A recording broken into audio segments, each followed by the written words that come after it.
Hello everybody, welcome to Whiskey Business. Today we are going to be making a beef stew, a Guinness beef stew to be precise, with biscuits actually in it. So instead of chicken and dumplings, we're doing beef stew and dumplings. So what we need is about 2 pounds of beef chuck, some turnips and parsnips. I always get confused on which one was which, so I had to think for a second. I always called these parsnips and these turnips, but it's vice versa. Turnips, parsnips, carrots, celery, mushrooms, bacon. I've got a little over half a pound of bacon, but you only need about a fourth of a pound.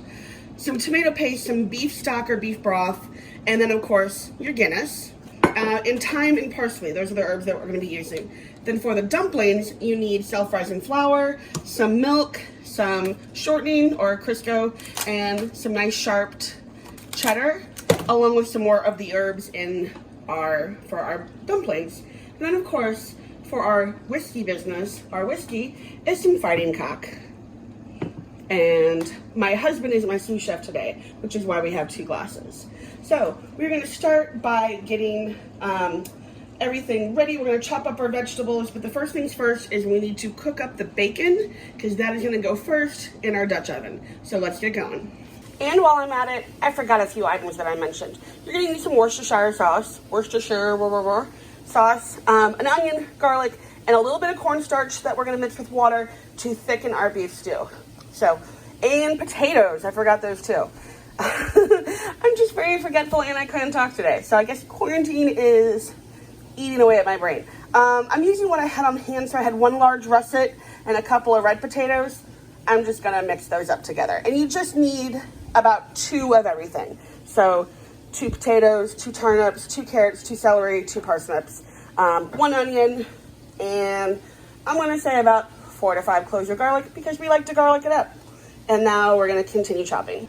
All right, we have taken our bacon out, and now my husband is going to start to put the beef in. We're just gonna sear it on all sides, not cook it through.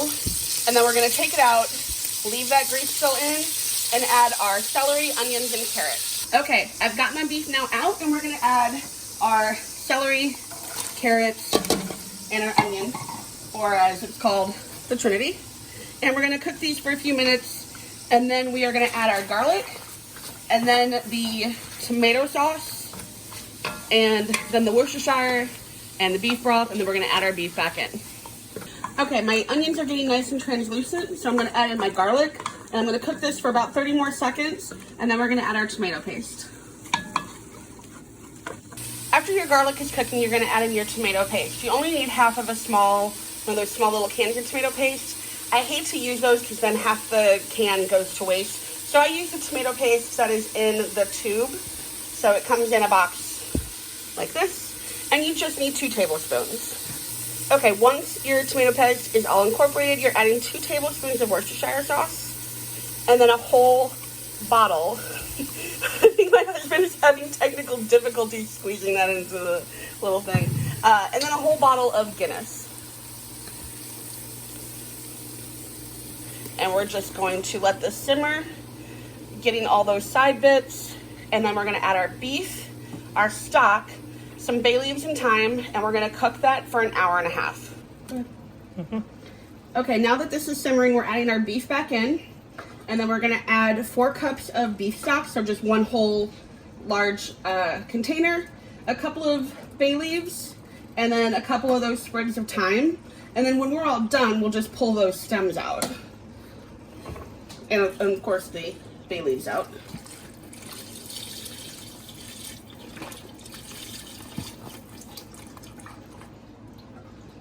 Our bay leaves and our thyme. Give this a little stir. And we're gonna cover this, and we're gonna let this simmer for 1.5 hours. Okay, we've been simmering for 1.5 hours just about. You can see how much that is cooked down. We're now gonna add all of our white veggies. And a little tip, I keep all of my, if I have to wait for something like this, I keep my potatoes and my starchy vegetables in water. 1, it keeps them from browning, and 2, it's gonna pull some of that starch out. So we're gonna drain those, and then we're gonna add them back into this, and then you're gonna cook it for another ½ hour, still simmering. Everything, all your vegetables are going in other than the mushrooms. Those go in later. Okay, we've added all the rest of our vegetables except for the mushrooms. We're gonna bring this up a little bit and then take it back down to a simmer for 30 minutes. And then we're gonna add some cornstarch and water mixture to thicken that up. And then we'll take out our bay leaf, our thyme, add our mushrooms. And then we can get started on our dumplings. Okay, it's been 30 minutes and I have taken out my bay leaves and my thyme branches. And you wanna kind of check, see how thick it is. I mean, this is obviously still a little too thin for stew. So we're gonna add what's called a slurry. It's just an equal parts mixture of cornstarch and water. So it's a tablespoon of cornstarch and a tablespoon of water. So in cold water, we mix that together. Get all that in there. And we're gonna bring this back up to a boil and then bring it back down to a simmer. And then we're gonna add our mushrooms and cook that for about 10 minutes. And then we'll add in our bacon and we will heat our oven up and get ready for the dumplings. Another thing is I have kind of cut up some of these pieces that were a little too big into a little bit smaller chunks, but let me tell you, they are super fork tender. So even if they're a little bit big, they are melt in your mouth butter. They're so good. Our mushrooms are added and we're gonna now keep this simmering uncovered for 10 minutes. Then we'll add the bacon. And while we are waiting for these 10 minutes, we're gonna get started on our biscuits. Okay, so we're gonna make the dumplings. We have 1.5 cups of all self-rising flour, not all-purpose flour, self-rising flour, and 1/2 teaspoon of garlic powder. And then we're gonna put in 1/3 cup of shortening, and we're just gonna cut that in until it crumbles. And then we're gonna add 3/4 cup of the sharp cheddar cheese. We did white cheddar cheese. Little tip, if you, it's always best to buy the blocks of cheese versus the already shredded, because the shredded has fillers in it. But put your cheese in the freezer for about 30 minutes or even longer before you're cooking. I think we've had it in it since we started cooking everything. It's not going to be a block of frozen cheese. It'll still be malleable, but it'll be harder and easier to shred. So you're not coming up with big giant crumbles that fall apart in your hand. So we're gonna cut our shortening in and then add our cheese and our milk. Okay, so to cut that in, and I've already done most of that, you just take a couple of butter knives and do this until you get little crumbles of your shortening. And so like I said, we're gonna add in our cheese and we're gonna add in 2/3 cup of milk. All right, so this is what our dough mixture looks like. I'm gonna stir it just a little bit more to get more of those herbs incorporated. But so after you took all your dry ingredients, you add in your cheese and then fold that in, mix it in, and then you add in your milk until all your dry ingredients are saturated. And then I personally like some fresh herbs in any of my bread dough type of material. So I added just a little bit of that thyme and fresh parsley in to incorporate what's also in the stew. And we're just gonna roll these into little balls and plop them into the stew, and then we will put them in the oven at 350 for about 30-40 minutes. We're rolling our balls. I also wet my hands a little bit just so it's a little easier to stick, and we are just going to plop them in. And on cue, my dog wants the attention. He's chasing his tail in the background, so that's the noise you hear.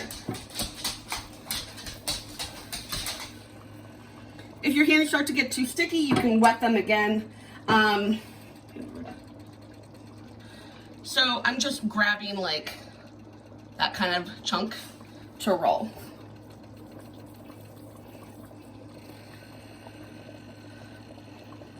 You want to give them a little bit of room. You don't want to put them right up to the edge because they will expand, obviously. So we're just going to keep on doing this until this is all full, and then we will put this in the oven. Okay, we have all of our dumplings in.